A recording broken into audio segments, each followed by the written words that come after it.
Hello,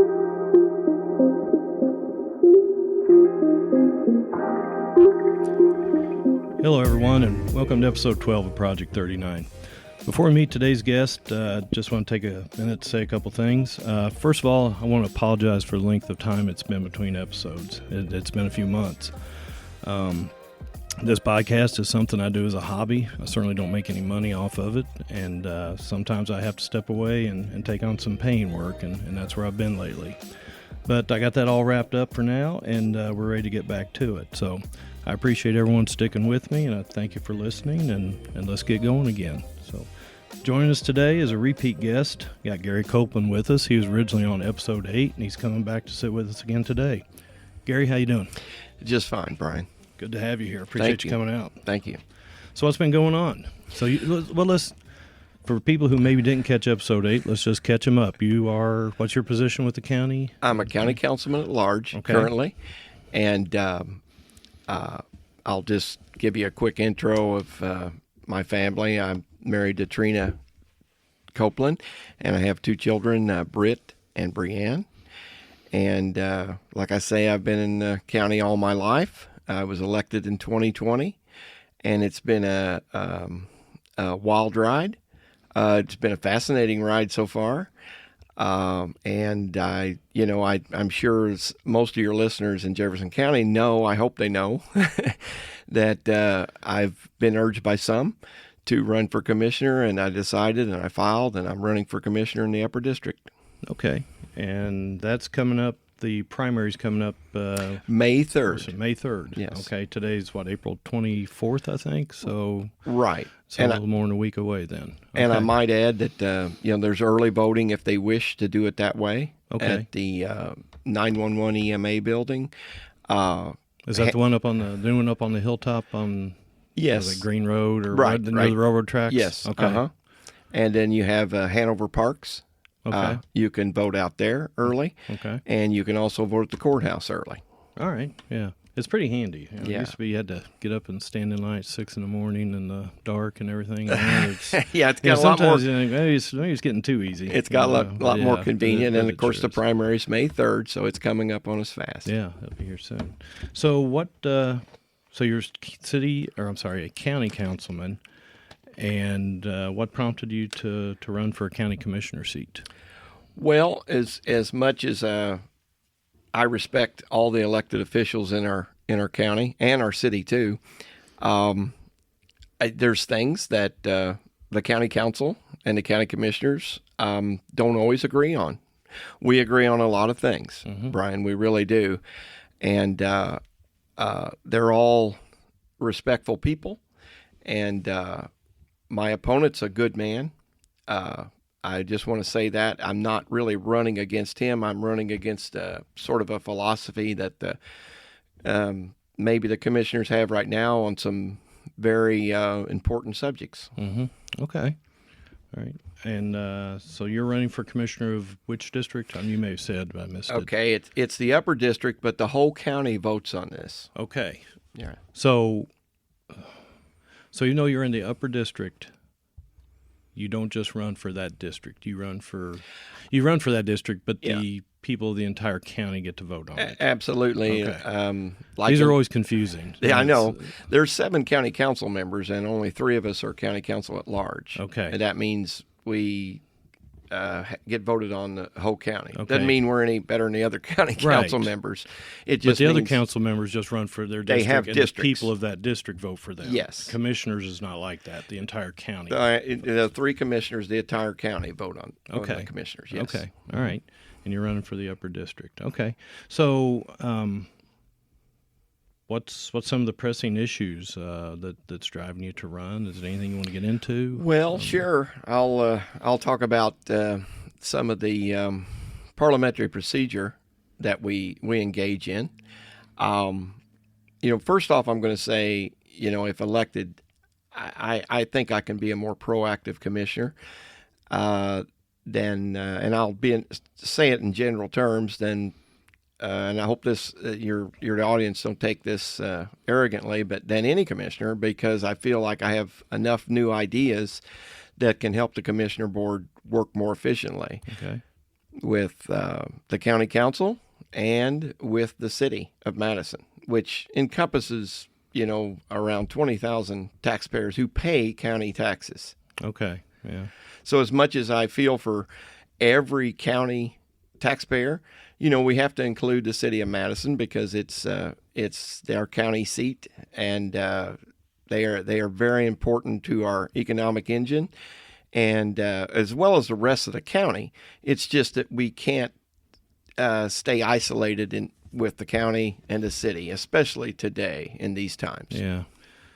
No, I agree. I don't know if I've ever said it on the podcast, but in some conversations I've had with others, sometimes I wonder if we shouldn't go to like a unified city-county government. Well, I'm not pushing for that because no, I didn't mean that you were. I'm just saying it's just speaking in general terms. Sure, and there's some bigger counties with bigger cities that have taken that approach, but I still feel like that for the most part the city of Madison has its pressing issues with its city council and stuff like that, and the county has some of its outlying personal issues that they deal on a county level.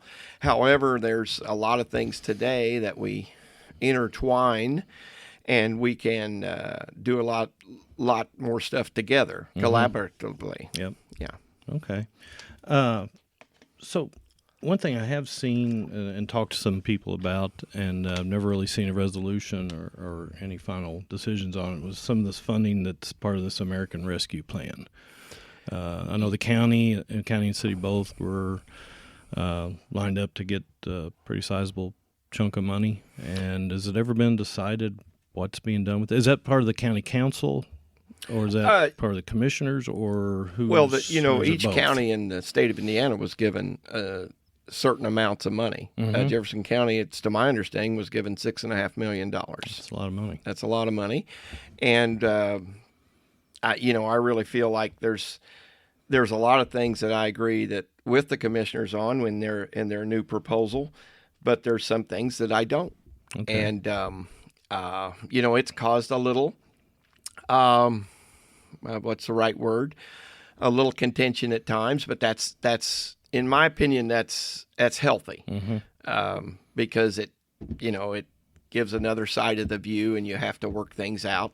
Right. And I think if I would be elected commissioner, I think I'd take a more proactive approach with the county council. And being a council member, at least 2 years now, almost, I feel like that the county council is what it's called. It's It's there to help counsel the commissioners and everybody in the county their views on how things should be ran and implemented.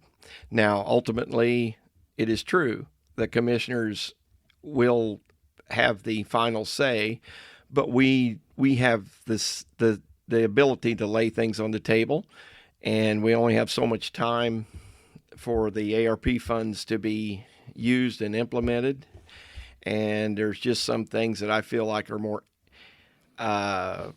urgently needed to be taken care of right now within this time span of 2023, 2024, that need to happen, and this year 2022 even then too. Well, I've been negligent, I guess, on keeping up with this, and I knew the money was coming, I knew it was out there, but haven't really paid attention to what's being done with it. What are some of the big things? I know you can't get into every line item, but what are some of the big hitters? Well, there's a lot of things. One thing I agree on is that some of the premium pay for Tier 1 employees, sheriff, jail, health, 911, EMA, the highway.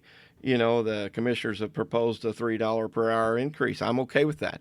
Our employees are very important to us, and they need to be let known that they're worth this to help our department run efficiently, and have the materials and stuff to run efficiently. So I have no problem with that. And then, of course... Now is that money for wage increases, or is that for just operating budgets? Well, this is for employees. Premium pay. It's premium pay. Okay. Like our quarters office, they'll get $2.50 an hour more. The remaining officers, as Tier 3 employees, they'll get $2 per hour.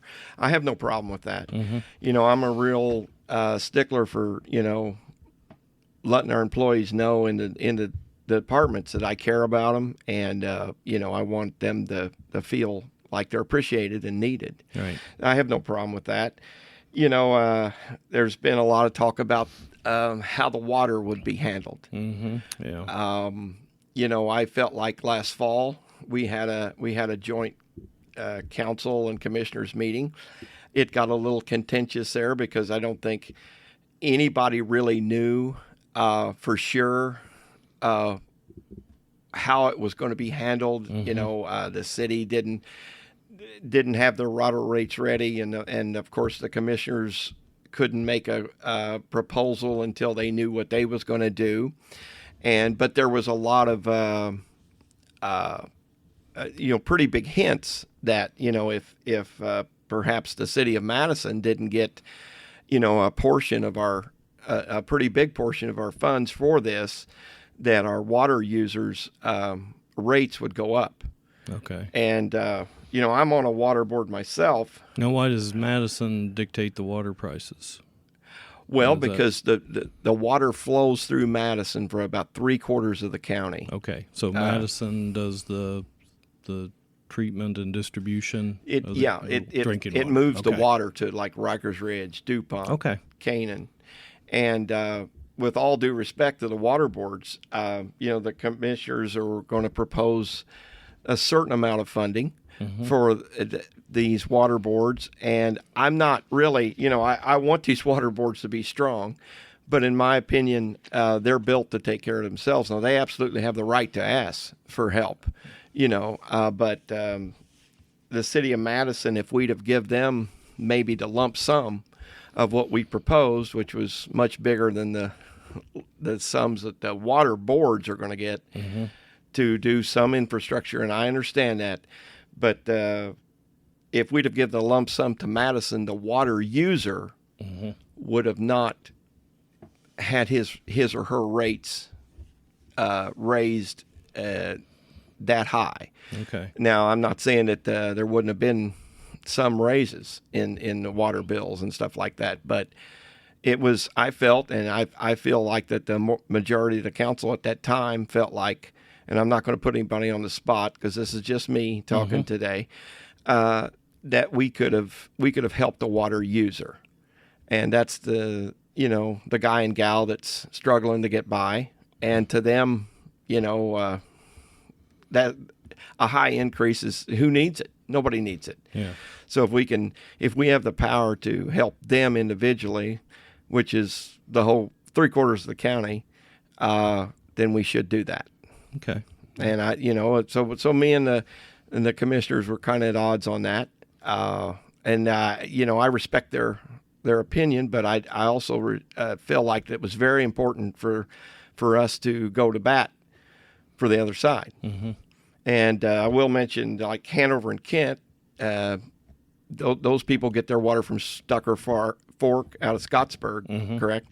And I don't know about, we do out here in Grahamtown, a lot of Graham Township. We get ours from Stucker Fork. And they're not going to be affected by this particular thing. So, I wouldn't be opposed of giving, to help out the Hanover and Kent area, but it would.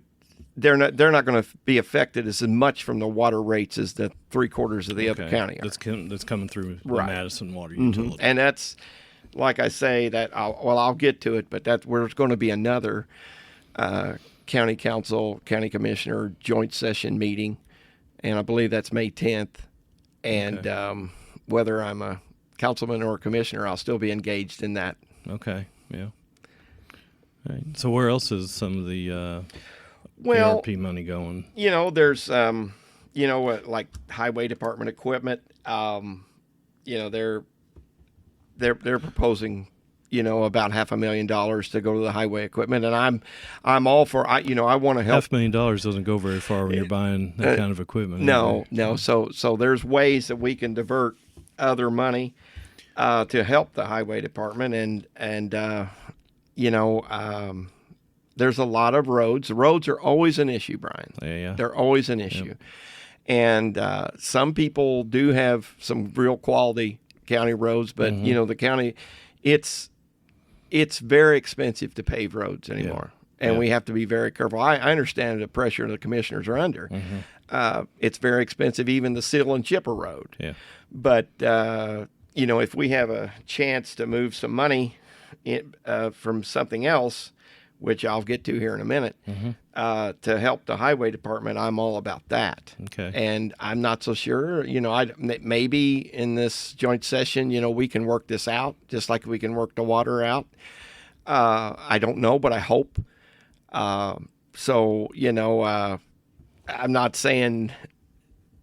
not going to say to the public, if I become a commissioner that everything will still, I'll certainly fight for it if I'm a commissioner, but, I've still got to work with these other two commissioners. And so we'll have to do some negotiating, and hopefully we can come to a better proposal, because we also have $500,000 going to being proposed for a Jefferson Proving Ground Airport planning study. Okay, now remember I said study. Right. Okay, now this is something that I think we don't need to do right now. I feel like that if it comes to fruition, which I'm okay with, but I don't think we need to move $500,000 into a study to do it. Okay, I would move those $500,000 into a highway department equipment fund, and then they have $1 million. So it's kind of a shell game, but it's go ahead. Yeah, no, I was going to. Are there restrictions? I mean, what kind of strings are attached to this money? Right, it's coming from the federal government. Right. I mean, are they giving it to the counties and saying do what you will, or are they limiting on what you can do with it? Well, there's a time limit. There's a time limit. We have to do it. We can lay it on the table, and they can come back and give us another proposal on things. Okay. And ultimately, it's going to be the commissioners that make the decision. And hopefully, the commissioners, either way this election goes, they or me or whoever will come to the conclusion that some of this that I'm talking about, and I have some support on the council with this, will come to fruition. And that's just one of the ways that I feel like we could do some more stuff for our highway department. So I drove by the new jail construction earlier today. Okay. And it's like, halfway done. I'm not sure what percentage you'd put on it, but it's, the structure's up, I'm sure there's a lot of interior work. Is any of the money being allocated towards that, or is that already? Well, let's just say, like the sheriff's office, Kevlar vests, which are very important to our officers. I have no problem with that. Using $100,000 to protect the lives of our officers. The 911 equipment, which coordinates with our sheriff's department. I have no problem with, $100,000 to do that. The EMA equipment building, it's very important. I have no problem with that. Cybersecurity improvements. Unfortunately today, there's so much computer involvement in local government that is very important as well. So there's a lot of things that I don't have a problem with, but there's some big issues, and I want to speak a minute on economic development. It's not that I don't want if that's what other partners in the state or other counties, want to do with the Jefferson Proving Ground.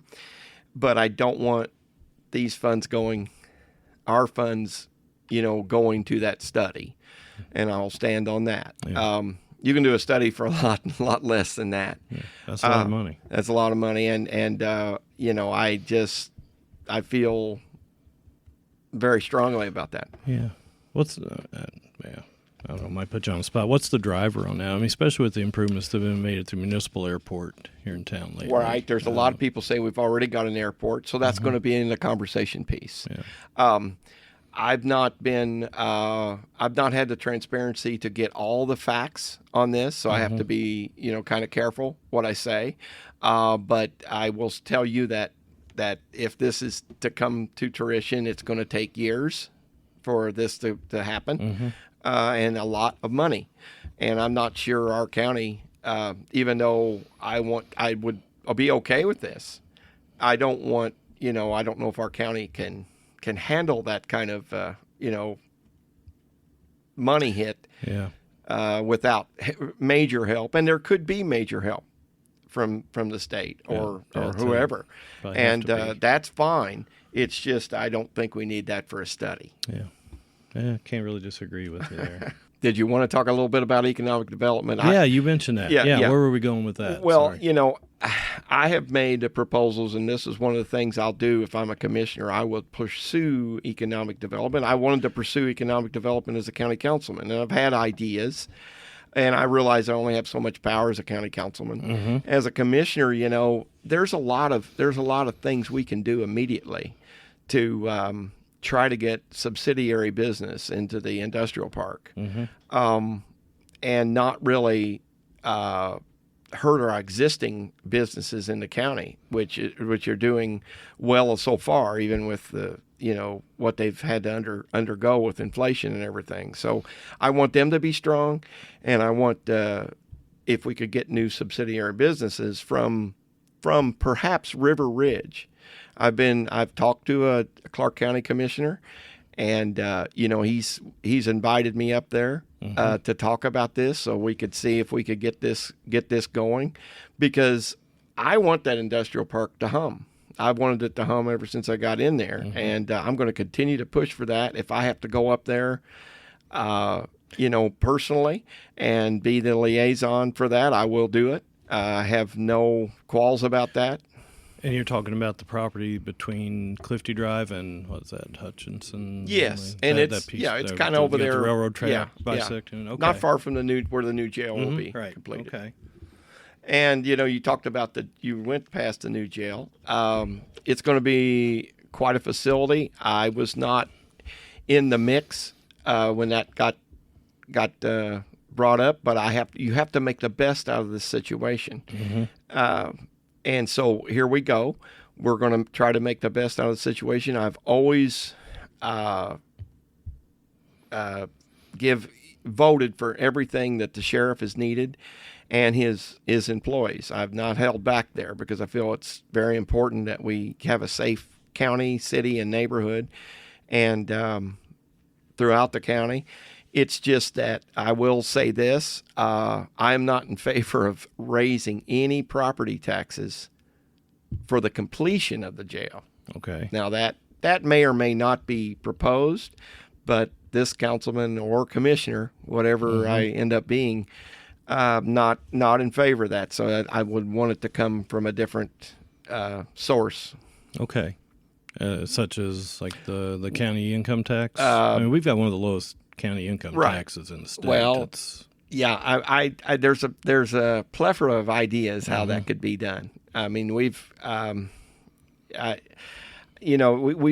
some creative things done already by moving funds out of certain funds that were not really moving with their money. Okay, we've put it into other funds without raising property taxes, and that's a shout out to the auditor's office, who does a fantastic job in this county, and they help our elected officials look good. I'm telling you. So they I want to, when I say that, I don't want to forget any department in the courthouse because they're all doing or trying to do the best job they can. So has anyone ever decided or decision been made the current jail? What's going to happen with that? I do not know that. Yeah, I do not know. There's a lot of people that's asked that, and I do not know where that is going yet. Yeah, it's quite a space, but I don't know what it would take to like retrofit it to office space. I mean, you can't. Right. No one wants to go to work and sit in a cell. And now there's some ideas out there, but I have not been privy to that. Okay. Right. What is the timeline on the jail being done? I haven't heard. Well, as far as I know, I'm hoping that it can be done at least by 2023. Okay, it's coming along. Somewhere in 2023, and it's gonna, it's gonna be a big enough space to handle about 300 prisoners.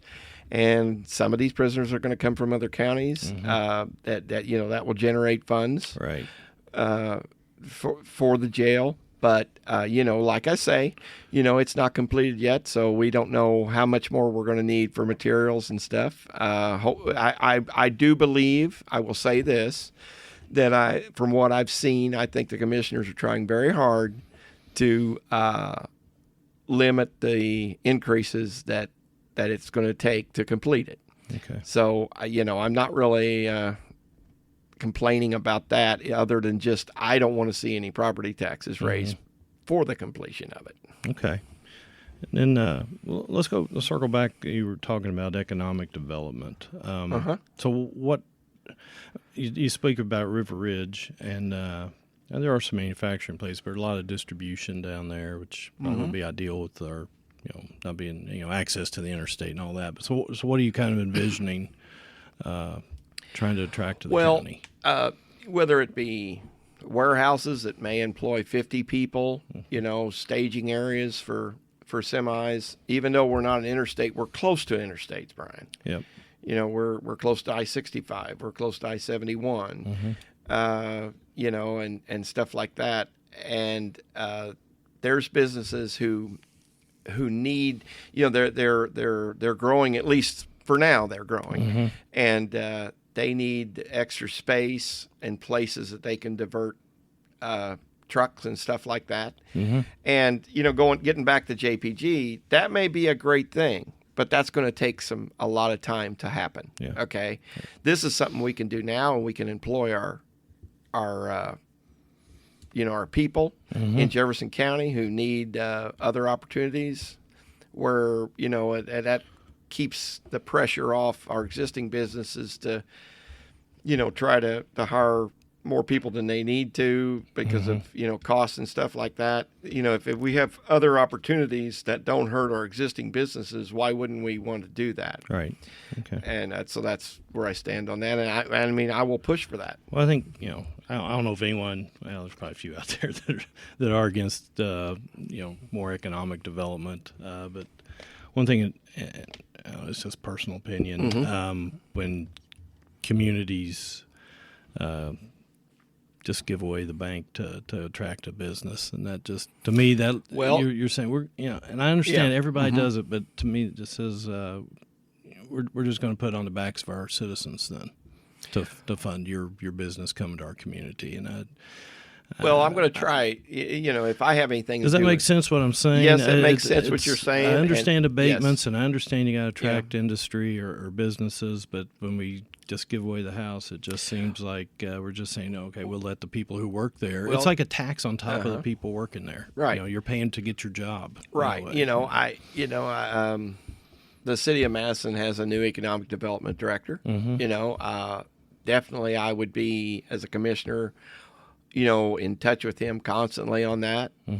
Tony Steinhardt, I think he's the guy right now, and hopefully Tony has the best ideas to implement that without giving up the house to bring in something like that.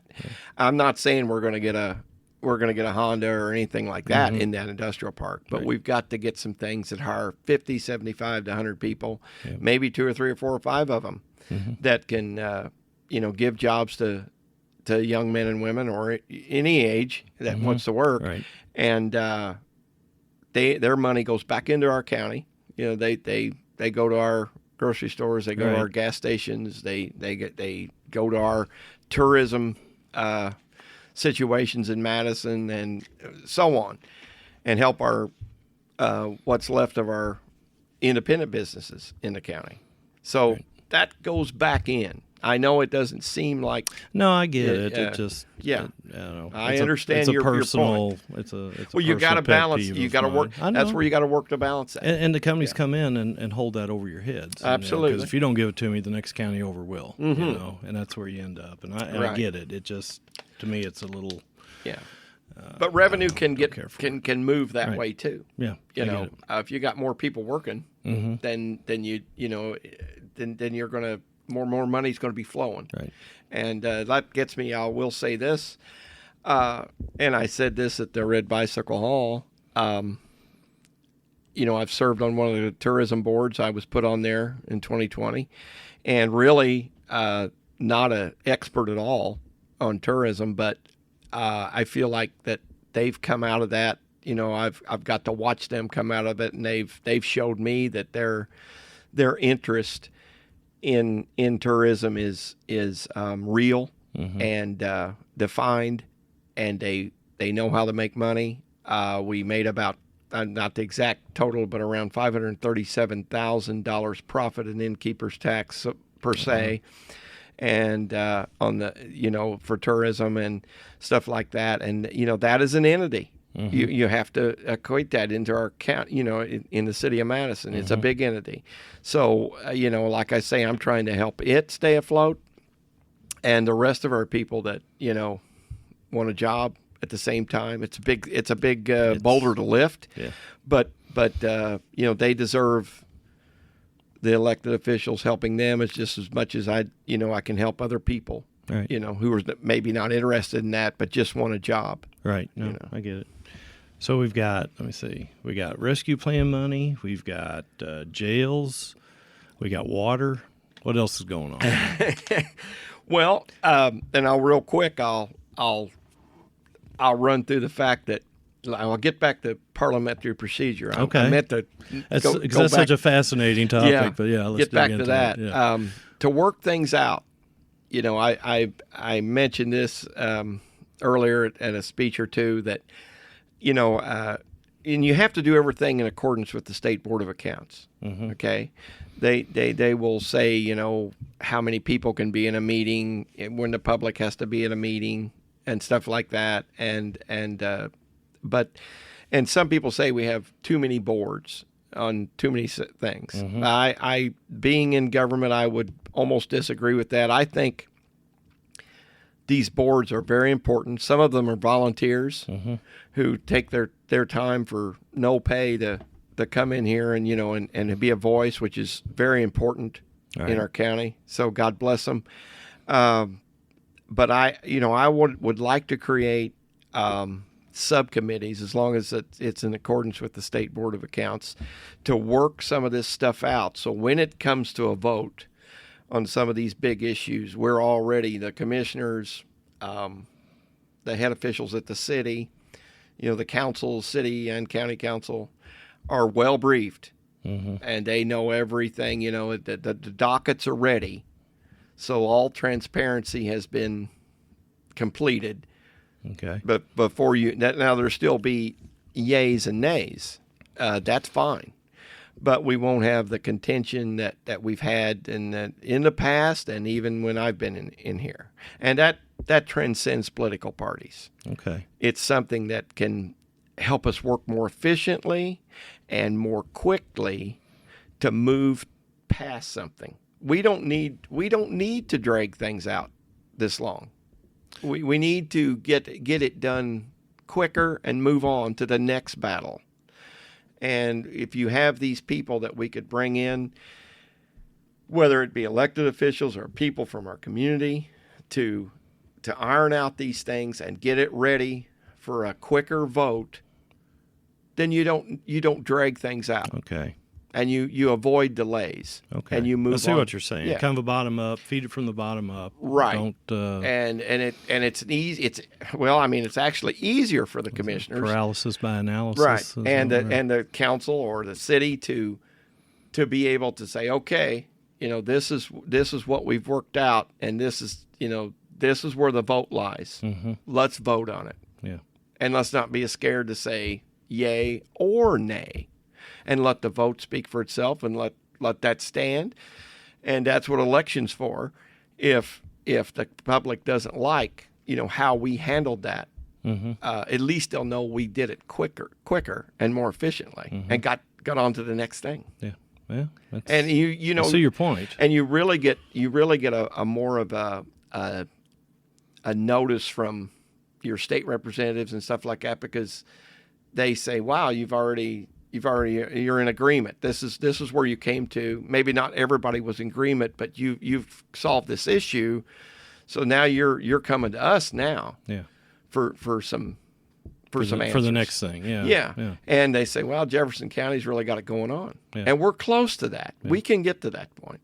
Okay.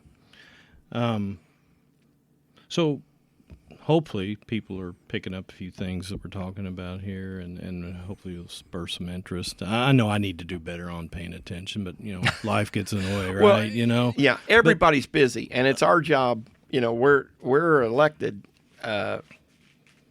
to be interested. We'd love for more people to be interested, but I get it. You're living your life. Right. She's living her life, and this person's doing this. You're trying to raise a family.